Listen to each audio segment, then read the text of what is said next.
सच्चिदानंदरूपाय विश्वोत्पत्त्यादि Hathaway तापत्रय विनाशाय श्रीकृष्णाय वयं नमः। अवतारो हरेयोऽयं कीर्तयेदन् वहं नर संकल्पा तस्य सिद्धन्ति सयाति परमां गतिम्। श्रावण मास के इस पावन अवसर पर भगवत गुणानुवाद गाने के लिए एक समय जो हमें प्राप्त हुआ है, यही भगवत कृपा को ध्यान में रखते हुए श्रावण मास का ये सत्संग के ये प्रवाह निरंतर ऐसे ही बढ़ते जाए, यही भावना के साथ आइए आज के सत्संग का हम शुभारंभ करें। सबसे पूर्व भगवत गुणानुवाद प्रेमी वैष्णव भक्त समुदाय तथा इंटरनेट के माध्यम से सत्संग का आनंद प्राप्त करते हुए आप सभी भक्त समुदाय, आप सभी को ये सत्संग के प्रारंभ में आप सभी के हृदय में विराजमान परमात्मा को वंदना। आप सभी को जय श्री कृष्ण। श्रावण मास का ये आनंद देने वाला पर्व और आज का दिन जो हमें प्राप्त हुआ है, श्रावण मास शुक्ल पक्ष एकादशी, आज का एकादशी का पर्व जिसे हम पवित्र एकादशी भी कहते हैं। तो सबसे पहले आप सभी को इस पवित्र एकादशी की खूब खूब मंगल कामनाएं। एकादशी का पर्व हमें प्राप्त हुआ है, हम सब एकादशी का व्रत भी करते हैं। आज के दिन पुष्टि मार्ग में सभी वैष्णव अपने गुरु के सानिध्य में जाएंगे और गुरु को पवित्र अर्पण करेंगे, पवित्र की मालाएं अर्पण करेंगे और श्री वल्लभ के आशीर्वाद हम सब प्राप्त करेंगे। ऐसा आज का एकादशी का मंगल पर्व फिर से एक बार आप सभी को पवित्र एकादशी की खूब खूब मंगल कामनाएं। क्यों आज के दिन हम ठाकुर जी को, श्री वल्लभ को, अपने गुरु को पवित्र चढ़ाते हैं? श्री वल्लभ ने जो अनुभव किया, जगत गुरु श्रीमद् वल्लभाचार्य जी श्री महाप्रभु जी ने जो अनुभव किया था अपने जीवन में, एक समय की बात है जब श्री महाप्रभु जी ने सोचा कि ये निर्दोष जीव प्रभु के सानिध्य में कैसे पहुंचेंगे, किस तरह इन जीवों का उद्धार होगा कि जो ये शुद्ध परमात्मा के सानिध्य तक पहुंच जाए। आधी रात का समय था और श्री महाप्रभु जी को ये ख्याल आया और उस दिन वो दिन था श्रावण मास शुक्ल पक्ष एकादशी। श्री महाप्रभु जी के ऐसे विचार को देखकर तुरंत ही श्री ठाकुर जी वहां पर प्रकट हो गए। श्री ठाकुर जी को देखकर श्री महाप्रभु जी ने दंडवत प्रणाम किया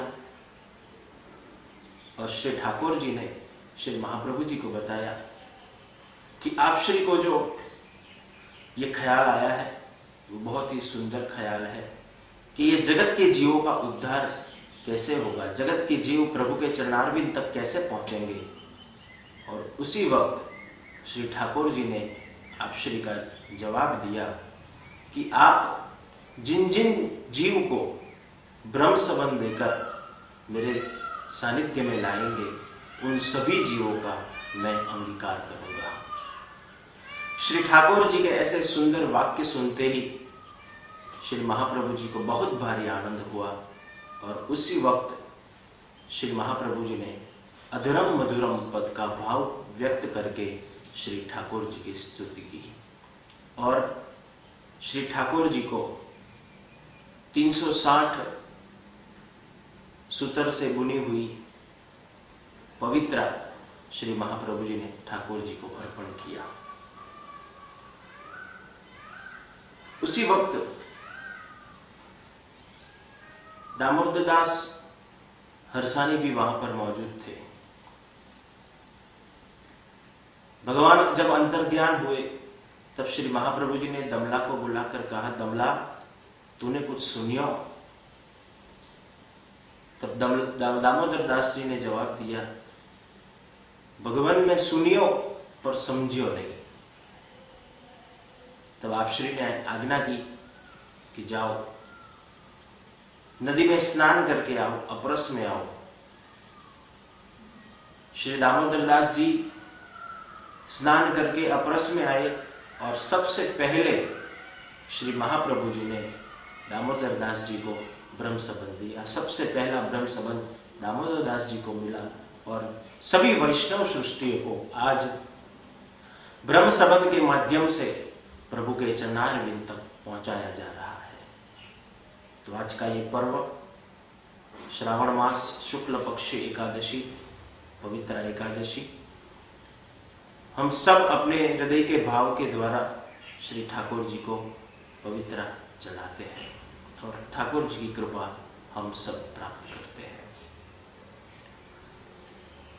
हम सभी को ऋषि मुनियों ने, शास्त्रकारों ने और शास्त्रों ने हम सभी को ये उपवास दिए हैं।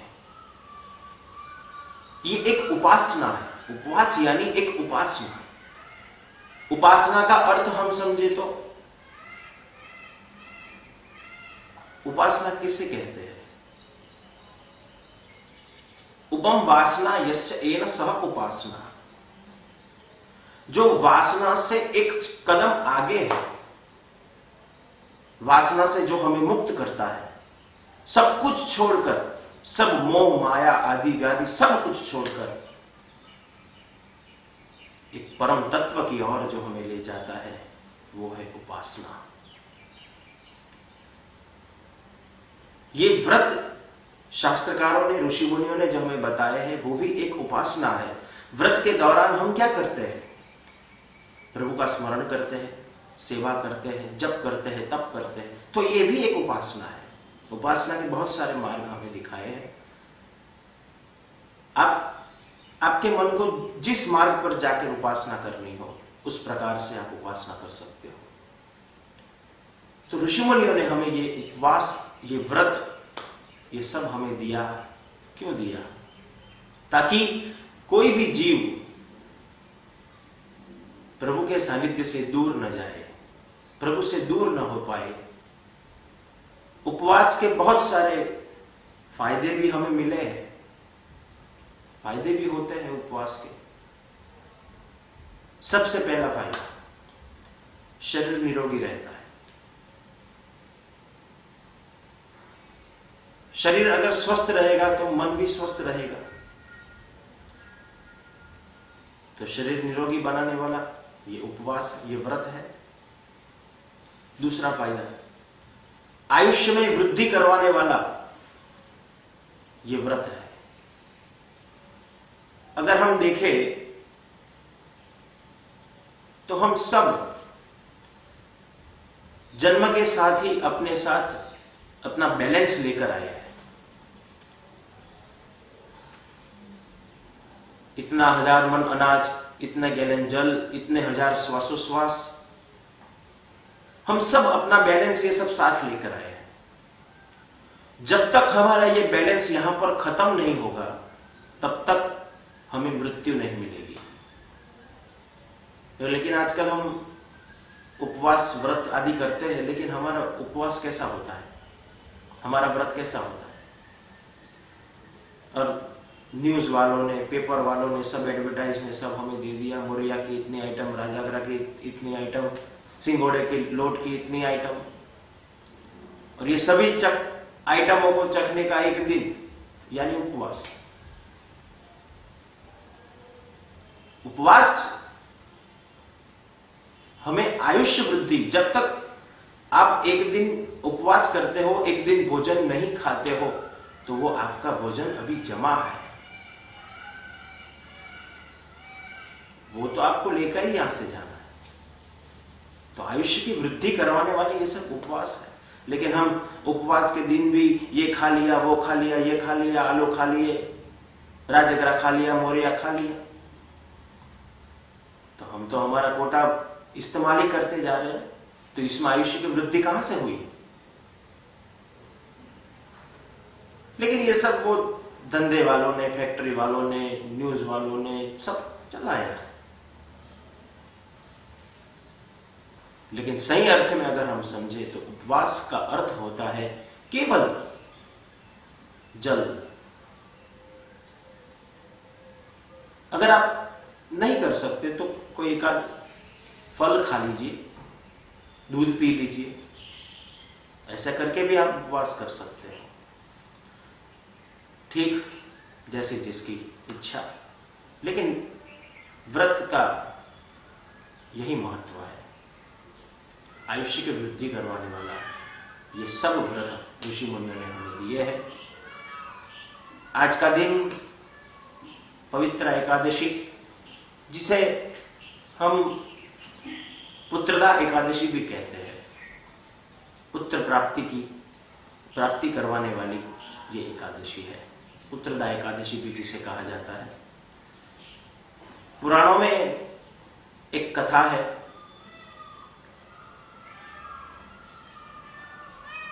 एक राजा, महिष्मति का राजा, महिष्मति राज्य का जो राजा था,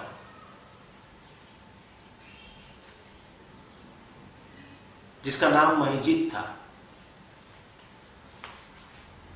राजा का स्वभाव शांति प्रिय, न्यायी, जिसके राज्य में बहुत ही अच्छा चल रहा था, बहुत दानी भी था राजा, उदार दिल का। लेकिन उस राजा को कोई संतान नहीं थी।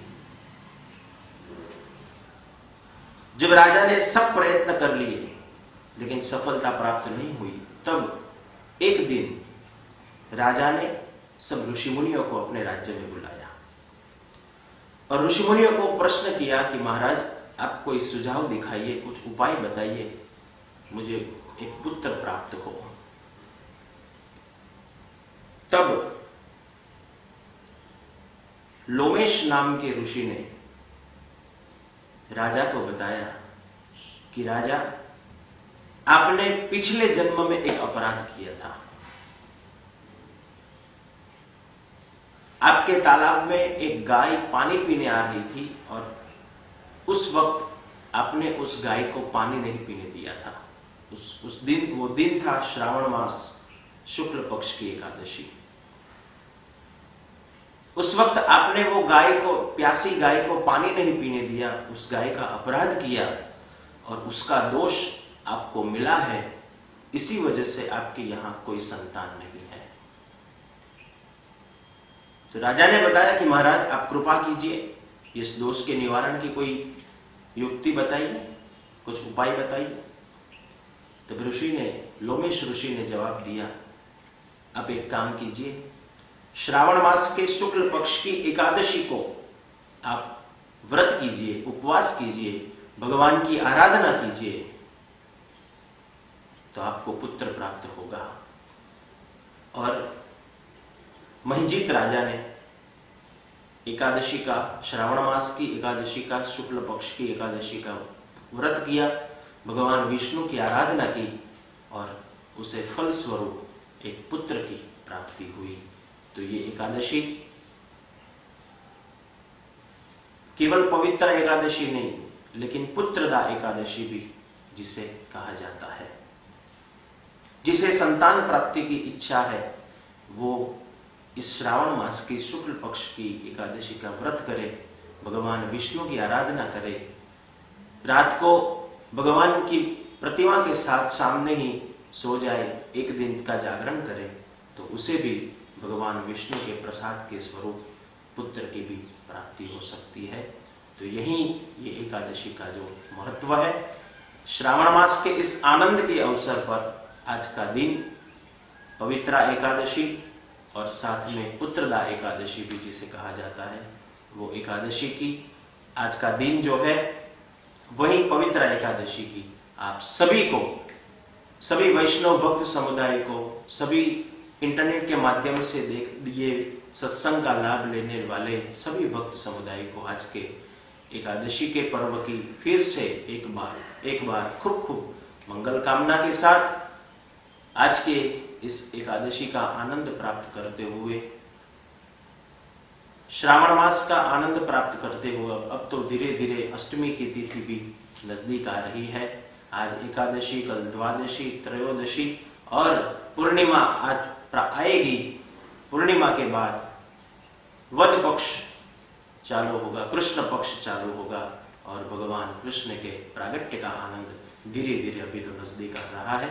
तो वहीं आनंद प्राप्त करने के लिए, भगवत गुणानुवाद गाने के लिए, भगवत चर्चा करने के लिए और अपने मन में आए संशय को दूर करने के लिए प्रभु के सानिध्य में जाने के आप प्रयत्न करेंगे।